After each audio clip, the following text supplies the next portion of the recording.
Halo teman-teman, dalam video ini kami akan memberikan eksplanasi mengenai masuknya Islam ke wilayah Indonesia. Kita akan bahas mengenai pengaruh, teori, peninggalan, dan banyak lagi yang berkaitan dengan masuknya Islam di dalam Indonesia. Pertama, saya akan menjelaskan tentang wilayah. Tempat pelabuhan orang Islam pertama di Indonesia terdapat di daerah Ternate, sebuah pulau di Kepulauan Maluku. Pada abad ke-15, pedagang dan ulama Islam dari Gujarat dan India tiba di Ternate dan menjalin hubungan dagang serta dakwah Islam dengan penduduk setempat. Ini merupakan awal dari penyebaran Islam di Kepulauan Indonesia dan memperkaya keragaman budaya dan agama di wilayah tersebut. Kedatangan Islam di Indonesia meninggalkan peninggalan sejarah berupa masjid-masjid tua, naskah-naskah kuno berbahasa Arab, serta seni dan arsitektur Islam yang khas. Masjid Agung Demak dan Masjid Kampung Jawa adalah contoh bangunan bersejarah yang masih berdiri hingga kini. Sementara, naskah-naskah berbahasa Arab seperti naskah Jawi dan Makassar memberikan wawasan tentang awal penyebaran Islam di wilayah ini. Selain itu, seni Islam tercermin dalam relief, ukiran, dan seni rupa lainnya yang memperkaya warisan budaya Indonesia. Pengaruh masuknya Islam ke Indonesia adalah yang pertama, terjadinya akulturasi antara budaya Islam dan budaya Indonesia. Yang kedua, sistem kerajaan berubah menjadi kesultanan. Yang ketiga, raja berganti gelar menjadi sultan. Yang keempat, penduduk Indonesia mayoritas memeluk agama Islam karena agamanya mudah diterima. Yang kelima, runtuhnya kerajaan Hindu-Buddha. Yang keenam, arsitektur mengalami perubahan. Pengaruh Islam di Indonesia pada saat ini dapat terlihat jelas dalam berbagai aspek, seperti dalam segi bahasa ada banyak kata-kata yang dipinjam dari bahasa Arab. Dari segi arsitektur, bangunan masjid di Indonesia memiliki ciri khas arsitektur Islam seperti kubah dan menara. Dari segi kesenian, adanya seni kaligrafi dan batik yang banyak menggunakan motif dan ornamen Islam. Dari segi kuliner, makanan khas Indonesia seperti nasi goreng dan rendang mendapat pengaruh dari budaya Islam. Dalam bidang politik, pengaruhnya adalah Islam berperan dalam pembentukan kerajaan-kerajaan Islam di Indonesia, seperti Samudra Pasai, Demak, dan Mataram. Kerajaan-kerajaan ini menerapkan sistem pemerintah dan hukum berdasarkan syariat Islam.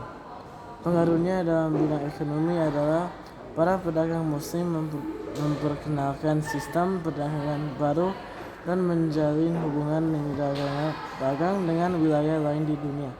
Islam juga membawakan perubahan-perubahan sosial yang signifikan di Indonesia, seperti kesetaraan derajat antara manusia, sehingga menghapus sistem kasta yang ada sebelumnya, mendorong pendidikan dengan membangun pesantren dan madrasah, dan menganjurkan zakat dan sedekah untuk membantu orang-orang fakir miskin.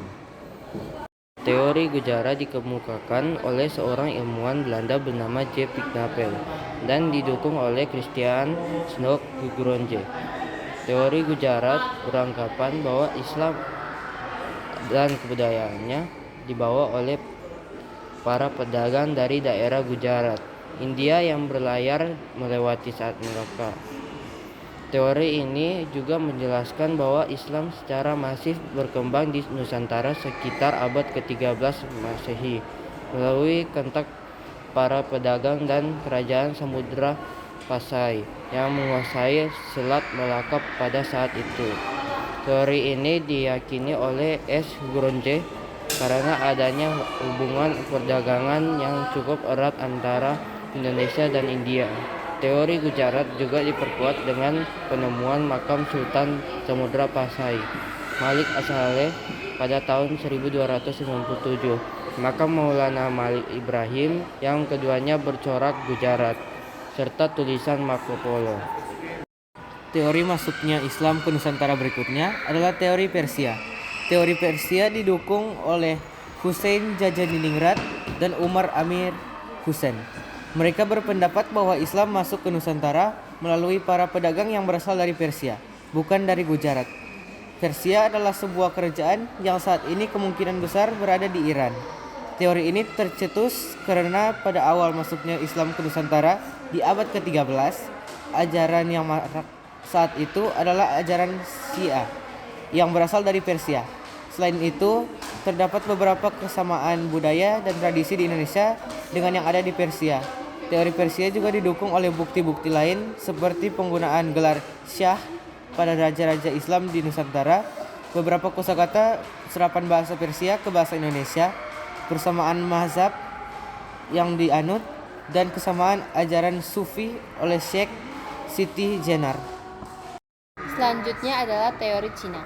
Menurut teori Cina, Islam berkembang di Nusantara berasal dari para perantau Tiongkok.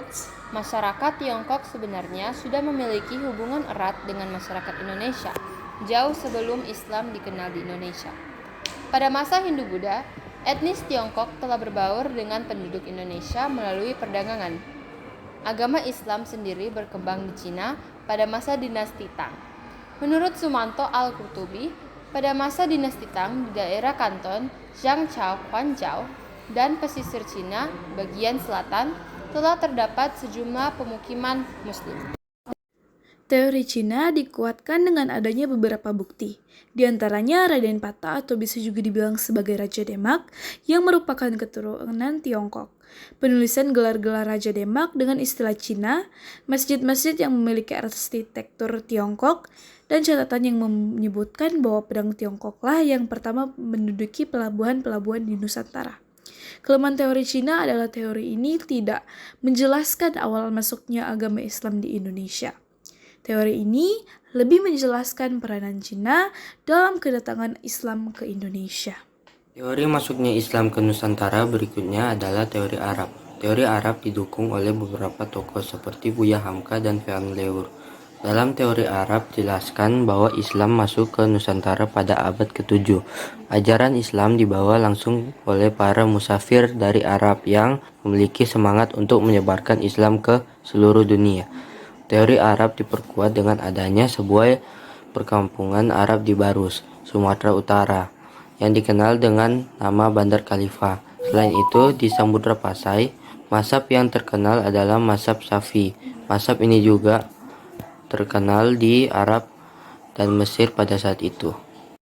Kemudian, bukti lain teori Arab adalah digunakannya gelar Ai-Malik pada raja-raja Samudra Pasai, seperti budaya Islam di Mesir.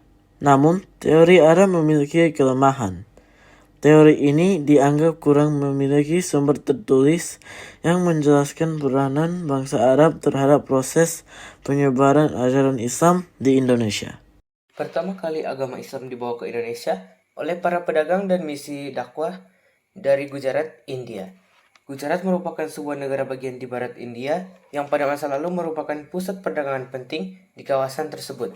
Pedagang Gujarat membawa serta ajaran Islam saat mereka berlayar ke kepulauan Indonesia untuk berdagang. Dan mereka menjadi pelopor dan menyebarkan Islam di wilayah ini pada abad ke-7 hingga ke-12 Masehi. Kedatangan Islam ke Indonesia oleh para pedagang dari Gujarat, India terjadi pada abad ke-7 hingga ke-12 Masehi. Nah, hanya inilah saja video kami. Terima kasih sudah mendengarkan. Tuhan Yesus memberkati. Bye!